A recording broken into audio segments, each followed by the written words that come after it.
السلام علیکم خواتین و حضرات۔ آج ہم مرزا غالب کی جو غزل پڑھیں گے اس کا پہلا شعر ہے: تپش سے میری وقف کشمکش ہر تار بستر ہے، میرا سر رنج بالی ہے، میرا تن بار بستر ہے۔ تپش سے مراد ان کی، ویسے تو تپش کا مطلب ہوتا ہے گرمی، لیکن تپش سے مراد ان کی جدائی کی آگ میں جلنا ہے، یا محبوب سے وصل یا ملاقات نہ ہو سکنا، یا محبوب محبت کا اقرار نہ کر رہا ہو، یا محبوب کسی اور وجہ سے بچھڑ گیا ہو، تو وہ ایک طرح سے ہجر کی یا جدائی کی آگ میں جل رہے ہیں۔ کوئی بھی عاشق جلتا ہے، جب محبت ہو جاتی ہے تو کسی پہلو چین نہیں ہوتا اور آدمی کو نیند نہیں آتی اور وہ بستر پر کروٹیں بدلتا رہتا ہے۔ ظاہر ہے کہ یہ ایک پریشانی کی وجہ سے ہوتا ہے۔ تو وہ یہ کہتے ہیں کہ وقف کا مطلب ہوتا ہے کسی چیز کو کسی چیز کے لیے خاص کر دینا۔ یعنی جیسے میں نے مثال کے طور پر میں کہوں کہ میں نے اپنے آپ کو شاعری کے لیے وقف کر دیا ہے، یعنی اب میرا اٹھنا بیٹھنا چلنا پھرنا سب شاعری کے لیے ہوگا۔ بعض لوگ خود کو مذہب کے لیے وقف کر دیتے ہیں، بعض لوگ کسی اور اچھے برے کام کے لیے خود کو وقف کر دیتے ہیں۔ تو وقف اپنی ذات کو کسی خاص کام کے لیے خاص کر دینا، لگا دینا، اس کو وقف کہتے ہیں۔ ہم نے وقف کا مطلب آپ کے سامنے بہت کھول کر اس لیے بیان کیا ہے کہ آپ وقف کشمکش سے اچھی طرح واقف ہو جائیں کہ مرزا غالب کہنا کیا چاہتے ہیں۔ اب اس میں جو دو لفظ ہیں تار بستر، کشمکش کا مطلب تو آپ جانتے ہوں گے، انسان کے اپنے اندر جو ایک اتھل پتھل مچی رہتی ہے، وہ کوئی فیصلہ کرنے کے قابل نہیں رہتا، وہ ایک پریشانی کے اندر مبتلا ہو جاتا ہے، تو اس کو آپ کشمکش کہہ لیجئے۔ بہت عام لفظ ہے، کم از کم اردو جو لوگ پڑھتے ہیں یا جنہوں نے اردو پڑھی ہے ان کے لیے تو یہ لفظ بہت ہی آسان ہے۔ تار بستر کا مطلب یہ ہے کہ دیکھیے، جب بھی آپ لیٹتے ہیں سونے کے لیے تو آپ کے نیچے کوئی کپڑا ہوتا ہے یا کوئی گدا ہوتا ہے یا کچھ بھی ہوتا ہے۔ یہ اس وقت کی بات ہے کہ جب ابھی یہ جو میٹرس ہیں ان کا دستور نہیں تھا، بلکہ لوگ لیٹنے کے لیے چارپائی پر یا جس جگہ بھی وہ لیٹتے ہوں گے یا سوتے ہوں گے وہاں پر ایک بستر بچھایا کرتے تھے۔ آپ جانتے ہیں کہ بستر کپڑے کا ہوتا ہے اور ہر کپڑا تاروں سے بنا جاتا ہے، یعنی دھاگوں سے بنا جاتا ہے۔ تو فرماتے یہ ہیں کہ جب میں اپنے بستر پر لیٹا ہوا ہوتا ہوں اور جدائی کی وجہ سے، ہجر کی وجہ سے، وصل نہ ہونے کی وجہ سے، محبوب کی بے وفائی کی وجہ سے اس پر کروٹیں بدل رہا ہوتا ہوں، تو میں اس وقت جس مشکل میں مبتلا ہوتا ہوں اس کی گواہی آپ میرے بستر کے ہر دھاگے سے لے سکتے ہیں۔ اب یہ جو انہوں نے ہر تار بستر ہے کہا ہے، اس کا مطلب یہ ہے کہ بہت ہی زیادہ بے چینی ہے، یعنی وہ تڑپ رہے ہیں بستر پر، کبھی ایک طرف جاتے ہیں کبھی دوسری طرف جاتے ہیں، کبھی کروٹ بدلتے ہیں، کبھی دائیں طرف کبھی بائیں طرف، ہر طرح سے وہ ایک کشمکش کی حالت میں ہے۔ تو ان کا جسم یا ان کا وجود اس جگہ بھی بستر پر پہنچ رہا ہے جہاں پر کہ عموماً نہیں ہوتا۔ آپ جانتے ہیں کہ آپ بستر پر ایک طرف سوتے ہیں، پورے بستر پر تو قبضہ کر کے کوئی نہیں سوتا، لیکن وہ یہ کہتے ہیں کہ میرے بستر کے ہر تار تک میری جو یہ محبت میں ناکامی یا ہجر ہے یا جدائی ہے، اس کی کیفیت یوں پہنچتی ہے کہ میں تڑپتا پھر رہا ہوں اپنے پورے بستر پر، اور میں اپنے بستر کے تار تک پہنچ رہا ہوں، یعنی کہ ہر دھاگا جو ہے وہ بہت اچھی طرح واقف ہے میری اس تڑپنے سے اور میری اس بے چینی اور پریشانی سے۔ کیسے؟ اگلے مصرے میں یہ بات بتا دی کہ میرا سر رنج بالی ہے، میرا تن بار بستر ہے۔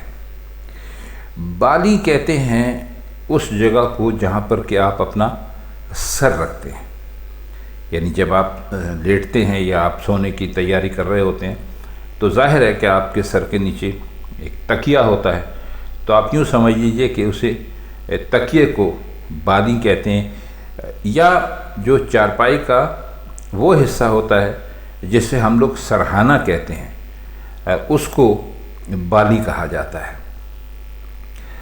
تو فرماتے یہ ہیں کہ میرا جو سر ہے وہ رنج بالی ہے۔ رنج بالی کا مطلب کیا ہے کہ جہاں پر سر ہے وہ جگہ ایسی ہے کہ جیسے بالی کے اوپر کوئی رنج چھا گیا۔ اب یہ کیسے، یہ ہم آپ کو ابھی بتاتے ہیں۔ پہلے اس مصر کا دوسرا حصہ دیکھ لیجئے۔ میرا تن بار بستر ہے۔ تن سے مراد جسم ہے، اس کی کوئی مطلب کرنے کی ضرورت نہیں۔ بار کہتے ہیں بوجھ کو یا وزن کو۔ بار بستر یعنی جو بستر پر بوجھ ہو، وزن ہو۔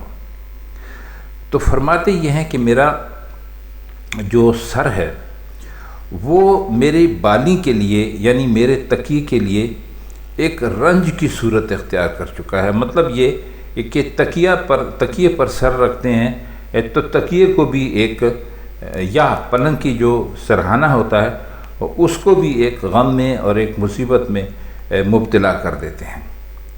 اب اس میں ایک تھوڑی سی چھوٹی سی باریک سی بات ہے کہ سر جہاں پر رکھا جاتا ہے وہ جگہ قدرے اونچی بھی ہوتی ہے۔ تو جب انہوں نے یہ کہا کہ میرا سر رنج بالی ہے، تو کہنے کا ان کا مطلب یہ ہے کہ وہ جگہ جو قدرے اونچی ہے، جو میرا سرہانہ ہے، وہ ایک رنج کی طرح ہو گیا ہے، ایک غم کی طرح ہو گیا ہے جس کا درجہ کہ بہت ہی بلند ہے۔ اور میرا تن بار بستر ہے، یعنی میرا جو جسم ہے وہ بستر کے لیے ایک بوجھ بنا ہوا ہے۔ اب اگر اس پورے شعر کا ہم چند الفاظ میں مطلب کرنے کی کوشش کریں تو اس کا مطلب یہ ہے کہ میں جدائی کے غم سے پریشان ایک ایسا آدمی ہوں جس کی پریشانی کی گواہی اس کے بستر سے زیادہ بہتر کوئی نہیں دے سکتا، یا اس کے سرہانے یا اس کے تکیے سے زیادہ بہتر کوئی نہیں دے سکتا، کیونکہ میرا جو پورا جسم اور تن ہے وہ میرے بستر کے لیے ایک مصیبت ہے، ایک پریشانی ہے۔ آئیے اب ہم اس کا دوسرا شعر دیکھ لیتے ہیں۔ سر شکے سر با صحرا دادا، نور العین دامن ہے، دل بے دست و پا افتادہ، برخوردار بستر ہے۔ اب اس شعر میں آپ نے کچھ ایسے الفاظ سنے ہیں جو شاید آپ نے اس سے پہلے نہیں سنے ہوں گے، جس میں ایک لفظ تو ہے سر با صحرا دادا۔ سر با صحرا دادا کا مطلب ہوتا ہے آوارہ یا دیوانہ، اور اس سے اگلا جو لفظ ہے وہ ہے نور العین۔ نور العین کا مطلب ہوتا ہے آنکھ کا نور یا آنکھ کا تارا، یا جو بہت ہی زیادہ آپ کو پیارا ہو۔ اور بے دست و پا افتادہ کا مطلب ہوتا ہے کہ میرے ہاتھ پاؤں کام کرنا چھوڑ چکے ہیں، یعنی وہ ایک طرح سے معطل ہو چکے ہیں۔ اب اس میں اگر آپ اس کا مطلب کریں تو ایک لفظ اور بھی رہ گیا، ہم آپ کو اس کا مطلب بھی بتا دیں۔ وہ لفظ ہے برخوردار۔ برخوردار کا ویسے تو مطلب ہوتا ہے پھل کھانے والا، یا زندگی سے پھل پانے والا، یا بہت جس کو ترقی مل گئی ہو۔ عموماً آپ نے سنا ہوگا کہ لوگ اچھی اردو بولنے والے عموماً اپنے بہت پیار سے بیٹے یا بیٹی یا قریبی لوگوں کو برخوردار کہہ کر بلاتے ہیں۔ برخوردار کا مطلب یہی ہوتا ہے کہ وہ جس کو ایک طرح سے اس میں دعا بھی شامل ہے، اور آپ کو ہم نے پہلے بتا دیا کہ اس کو پیار سے کہا جاتا ہے۔ تو کہہ یہ رہے ہیں کہ وہ آنسو میری آنکھ سے نکل کر دامن کی آنکھ کا تارا بن گیا ہے۔ وہی حالت میرے دل کی ہے، جیسے کسی کے ہاتھ پاؤں معطل ہوں اور اس پر بے چارگی کی کیفیت طاری ہو۔ بے چارگی کی کیفیت اس لیے طاری ہوتی ہے کہ خدا نہ کرے اگر کوئی کسی ایسی حالت سے دو چار ہو جائے۔ آپ نے دیکھا ہوگا بعض ایسے مریض ہوتے ہیں کہ جو نہ چل سکتے ہیں، نہ پھر سکتے ہیں، نہ اٹھ کر بیٹھ سکتے ہیں، تو ان پر ایک ظاہر ایک بے چارگی کی حالت طاری ہو جاتی ہے اور بیچارے اپنے حال سے بے حال ہوئے پڑے ہوتے ہیں۔ تو اس لیے وہ اپنے آپ کو کسی ایسے ہی شخص سے تشبیہ دے رہے ہیں، کسی ایسے ہی شخص سے ملا رہے ہیں، اور کہتے ہیں کہ جیسے ہاتھ پاؤں معطل ہوں اور کسی پہ بے چارگی کی کیفیت طاری ہے تو وہ بستر کا برخوردار بنا ہوا ہے، یعنی وہ بستر کا پیارا ہو گیا ہے۔ ابھی برخوردار کے معنی آپ کو بتائیں، یعنی آنکھوں سے آنسو بہہ بہہ کر دامن تر ہو رہا ہے اور دل کو بے دست و پائے کی حالت میں بستر سے خاص انس پیدا ہو گیا، محبت پیدا ہو گئی۔ اب یہ لفظ، یہ جو شعر ہے، یقیناً ہم سمجھتے ہیں کہ اس میں مشکل الفاظ ہیں، لیکن ہم نے آپ کے لیے سارے مشکل الفاظ کے یہاں معنی کر دیے ہیں۔ تو اس شعر کو اگر آپ پوری طرح سے یعنی اگر آپ چاہیں کہ اس کو ہم ایک ہی مختصر سے جملے میں اس کو ہم سمیٹنے کی کوشش کریں تو اس کا مطلب یہی ہوگا کہ ہماری آنکھوں سے جو آنسو نکلتے ہیں، ظاہر ہے کہ آنسو آنکھ سے نکلتا ہے تو پھر وہ دامن میں آ کے پناہ لیتا ہے، یعنی تو دامن کی آنکھ کا تارا بنا ہوا ہوتا ہے، یعنی وہ دامن کو بہت پیارا ہے۔ اور دل کی بھی وہی حالت ہے، دل بھی بستر کو اس طرح پیارا ہو گیا ہے کہ اس کو بستر سے بہت خاص انس پیدا ہو گیا ہے۔ مطلب یہ ہے کہنے کا کہ عشق نے ہماری وہ حالت کر دی ہے کہ جیسے کوئی آنسو جب ٹپکتا ہے تو سیدھا دامن میں جاتا ہے، اور ہم چونکہ بستر سے نہ اٹھ سکتے ہیں، نہ کہیں آ سکتے ہیں، نہ جا سکتے ہیں، اور یہ ہمارے دل کی وجہ سے ہے، تو ہمارے دل کو بستر سے محبت ہو گئی ہے۔ کہنے کا ان کے مطلب یہ ہے کہ محبت نے ہماری یہ حالت کر دی ہے کہ ہم نہ کہیں آنے کے ہیں نہ کہیں جانے کے ہیں، بس بے چارگی کے عالم میں اپنے بستر پر پڑے رہتے ہیں۔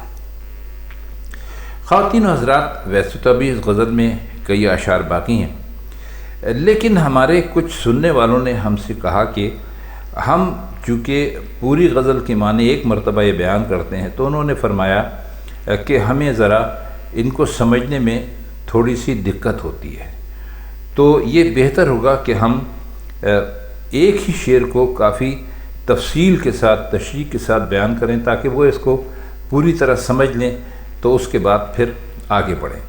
تو آج ہم نے اس کے 2 شعروں کی تشریح آپ کے لیے پیش کی ہے۔